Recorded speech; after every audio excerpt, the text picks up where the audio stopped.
छत्रपती संभाजीनगरमध्ये पाकिस्तानी बनावटीची सौंदर्य प्रसाधनं खुलेआम विक्री सुरू आहे। शहर पोलिसांनी सिटी चौक भागात छापेमारी करून मेड इन पाकिस्तान या साहित्य विक्रीचा पर्दाफाश केला।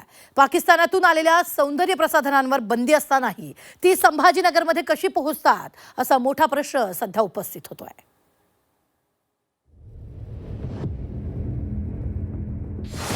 पाकिस्तानी सौंदर्य प्रसाधनांचा संभाजीनगरमध्ये बोलबाला। मेड इन पाकिस्तान सौंदर्य प्रसाधनांवर छापे। पोलिसांच्या छाप्यात पाकिस्तानी कनेक्शन उघड। सौंदर्य प्रसाधनं म्हटलं की महिलांच्या जिव्हाळ्याचा विषय। सौंदर्य वाढवणाऱ्या क्रीम आणि प्रॉडक्ट्सचे बाजारात सध्या कित्येक ब्रँड्स आहेत आणि त्यातही परदेशी कंपन्यांच्या सौंदर्य प्रसाधनांबाबत ग्राहकांचा ओढाही अधिक दिसतो। मात्र छत्रपती संभाजीनगरमध्ये गेल्या कित्येक महिन्यांपासून पाकिस्तानी सौंदर्य प्रसाधनांची सर्रास विक्री सुरू होती। मनसेनं या संदर्भात तक्रार केल्यानंतर पोलिसांनी शहरात छापेमारी करून बनावट पाकिस्तानी सौंदर्य प्रसाधनांचा साठा जप्त केलाय। मेड इन पाकिस्तान घेणार का तुमचा गहू तिकडे पाकिस्तानमध्ये? कसलं प्रेम आहे तुमचे? या वस्तू येतात कसं काय? मला खरं तर तुमच्या माध्यमातून गृहमंत्र्यांना प्रश्न करा वाटतोय, या देशामध्ये चाललंय काय? ना अर्थव्यवस्था ठीक, ना शेतकरी खुश, आणि या पाकिस्तानी वस्तू विकायचे एकीकडे हे चालू करताय काय तुम्ही? संभाजीनगर पोलिसांनी शहरात 4 दुकानांवर छापे टाकून पाकिस्तानी सौंदर्य प्रसाधनं जप्त केली। संभाजीनगरमध्ये काही दुकानात ही प्रॉडक्ट अगदी सहज मिळत होती।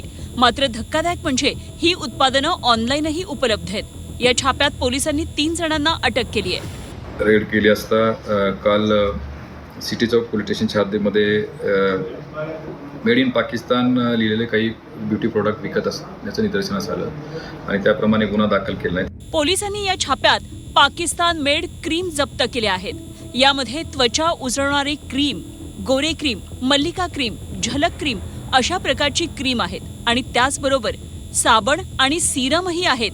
पार्ले गोल्ड साबण, गोरे साबण, मल्लिका विटॅमिन सी सिरम अशा प्रकारे काही प्रॉडक्ट्स जप्त केली आहेत। ही पाकिस्तानी बनावटीची क्रीम वापरणाऱ्यांच्या आरोग्यावर गंभीर परिणाम झाल्याची अनेक उदाहरणं पुढे आली आहेत। या उत्पादनांबाबत कुठलेही संशोधन झालेलं नसल्यानं या क्रीम वापरामुळे किडनी फेल्युअर झाल्याच्या अनेक घटना, तर एका रुग्णाचा क्रीम वापरल्यानं गंभीर आजार होऊन मृत्यू झाल्याचाही आरोप होतोय। क्रीम लावल्याच्या नंतर आमचा रंग अत्यंत गोरा झाला। आम्ही दोघंही खूप स्मार्ट दिसत होतो, पण ते सडनली माझ्या आणि बाबाच्या दोघांच्या चेहऱ्यावर, पायावर, पोटावर सूज यायला लागले आणि नंतर याचं जेव्हा आम्ही निदान केलं तर असं कळलं की माझ्याही दोन्ही किडन्या खराब झाल्या आणि भावाच्याही दोन्ही किडन्या खराब झाल्या। हे जेव्हा आम्हाला कळालं, माझं आणि माझ्या परिवाराचं सगळ्यांचं एकदम पूर्ण सगळे हादरलेत की काय झालं आमच्यासोबत। जेव्हा याचं कॉज कळालं की हे जी क्रीम आम्ही लावत होतो त्या क्रीम मध्ये मर्क्युरी नावाचा एक पॉयझनिक घटक होता आणि त्या मर्क्युरीमुळे ते मर्क्युरी आमच्या किडनीमध्ये डिपॉझिट झालं स्किनच्या वाटे आणि तिथे जाऊन त्यांनी आमचे नेफ्रॉन डॅमेज केले आणि प्रोटीन युरिया नावाचा एक कधीही न बरा होणारा आजार आम्हा दोघा भावांना झाला। तर या क्रीम मध्ये मर्क्युरीचं प्रमाण जास्त असल्यानं he made in Pakistani cream त्वचेसाठी घातक असल्याचं डॉक्टरांनी सांगितलंय।